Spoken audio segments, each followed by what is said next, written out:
What's up YouTube, Awesome Yoga here, and today I'm here with a deck profile on Qliphort for the April 1st 2015 ban list, and this deck got hit. Did it ever? But yeah, I've been tweaking it a little bit, I've been testing it a little bit, and I've actually had a bit of a problem with this deck because I felt like when the cards got hit, there were two options you can go with. Either what I'll show you right now, which is more of an anti-meta-ish build, more of a grinding version, and then you have the extremely aggressive version around towers, which just pushes out towers, pendulum spams as much as possible. But I think in general that is too fragile, and on the overall base it's a less consistent way of winning your matches. So I've been going with the build which I feel is the best right now to combat the meta as it is right now, with Burning Abyss and mostly Necros, pretty much Necros. And I'll show you what I've come up with. So first of all, of course, you have your 2 scout, because we're not allowed to play 3. We do have triple summoner's art, so pretty much what happened is that we got 5 scouts now instead of 3, or instead of 6. In your opening hand at least. Of course, now you can go through your scouts a bit quicker, which is why I implemented some a trap card, climate change. I implemented climate change. But then I figured people are dropping MST from the main deck just in general. So the chances your scout's going to stick, at least game 1, are a lot bigger than they were before. So maybe that isn't such a bad thing. So double scout, and of course your 1 monolith. If you're going to run the towers build, I'd suggest you bump this up to 2.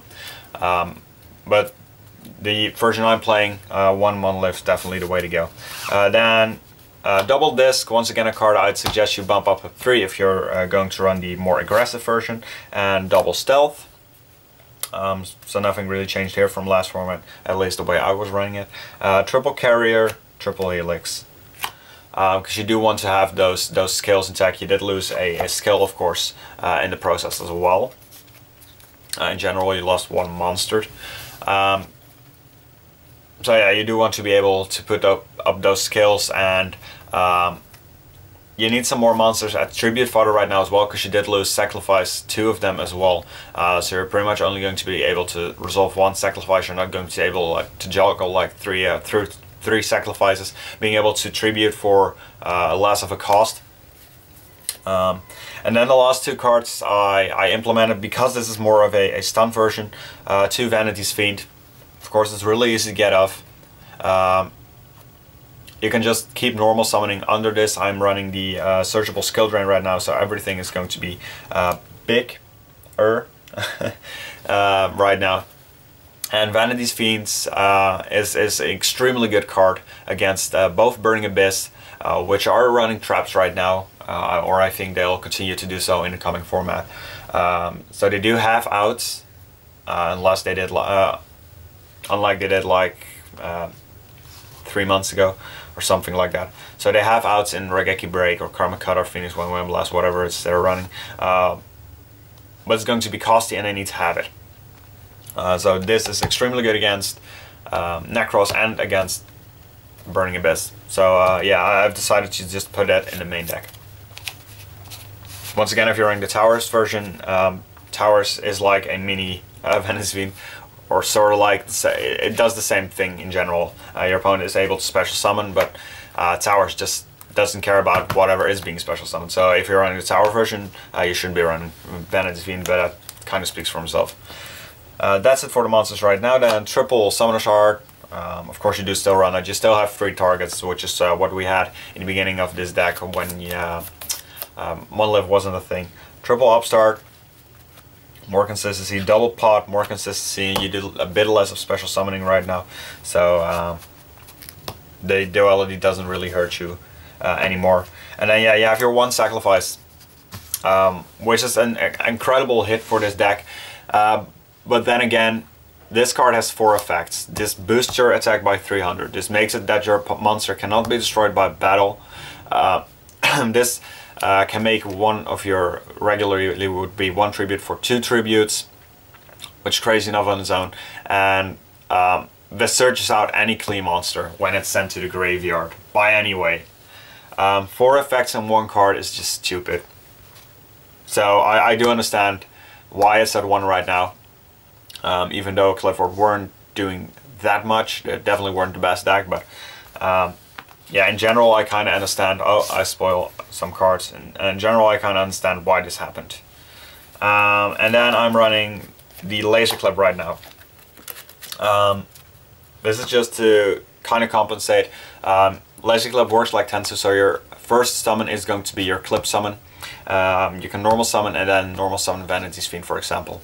So this is just a bit easier as an out. This helps with the Djinn lock. You can normal summon a carrier, then normal summon like Helix to bounce whatever is being Djinn locked. So this is helpful in that regard. So I implemented it in the main deck again. And then double MST. Now this is pretty much only because you cannot afford to automatically lose game 1 against Yosenju, because they have a phase of anti-spell fragrance and you just can't use any of your skills, which is pretty much an auto loss. Yeah, you can go like, well, you can have Helix and then you can normal summon again, but come on, you have to set this first. So your Helix would have to stick on the field for a turn, which is not going to happen. I mean, they can bounce it with Kama, they can run it over with anything, boosted by Chuyik. That's just not going to happen. So you need to have your MST to not auto-lose against the anti-spell fragrance lock. Because you can't afford, like with Necros, you can afford to just lose game 1 and smash your opponent game 2 and 3. You can't do that anymore with Qliphort. So you can't have those auto-loses happening all too often. That's it for these spells. Then the traps, the searchable skill drain I was talking about. We did lose a skill drain. This is by far not as good as skill drain is, but it's searchable, which is a bit better. And you can chain it against like a Munja normal summon, and then it will negate. But when it's already face up, this doesn't negate any of their summon effects, because this is a mandatory effect, which is really annoying. But I guess I get it. It's fair. But this will go into Chain Link 1, Munja Senju, whatever's being normal summon. We'll go to Chain Link 2 so they can resolve before you negate it. But this does really help with pumping your own stuff up a lot, so you can still OTK a bit. Then the climate change, this just helps with the grind game. Double Fiendish Chain against Trish mostly, double Mirror Force against Yosenju mostly, but it's good against Necros as well. I feel like this is going to fade away a bit again as well, so people might be running into this a bit more often. Then triple Mind Crush, because you need it against Necros, and it's good in general. Double Rivalry, this is pretty much a replacement for the emptinesses you lost. Rivalry against Necros works sort of the same way that emptiness would have, but it's a bad card in a lot of other matchups. But that's just something you have to deal with. You're not as good as you were before. And then 1 emptiness, 1 skill drain. I am still going to run this because we can run this. Even though they're at 1, you're allowed to run 1 of each. So you can always draw them. I mean, it's simple as that. So you should definitely keep these 2 in the main deck. Especially if you're running more of a grind version of Qliphorts, like I'm doing right now. Then the extra deck, you have Big Eye, Dracosac, Gaia, Foxhorse, Durandal, and Shark Fortress, Rebellion, Axiton, Diamond Dyer, Cowboy, Kergorgon, really important to protect emptinesses or rivalries, or even Fiendish Chains in some regards. Abyss Dweller, Castell, Rhapsody, and Ragnar Zero. If you're going to play the mirror match, you might as well win it. So the Ragnar Zero is in there for that, and it's a helpful color against Yosenju. And even if Fire Fist gets to see any play whatsoever, it's in there. You have it, you know. Side deck, triple Max C, because Burning Abyss is Fire Lake still 3. So Burning Abyss is difficult matchup for you, Maxi definitely helps. The one Raigeki, another out against the Genlock. Triple Shared Ride. Of course, Necros. The third MST for, once again, the mirror if you see it, and it really helps against Senju. Triple Monarch Storm 4th. Now, of course, this was already always stupid in the mirror match because of Sacrifice, so it lost a bit of its prevalency because Sacrifice is 1 now, but this just really helps with pushing out your Vanity's Fiend against certain decks.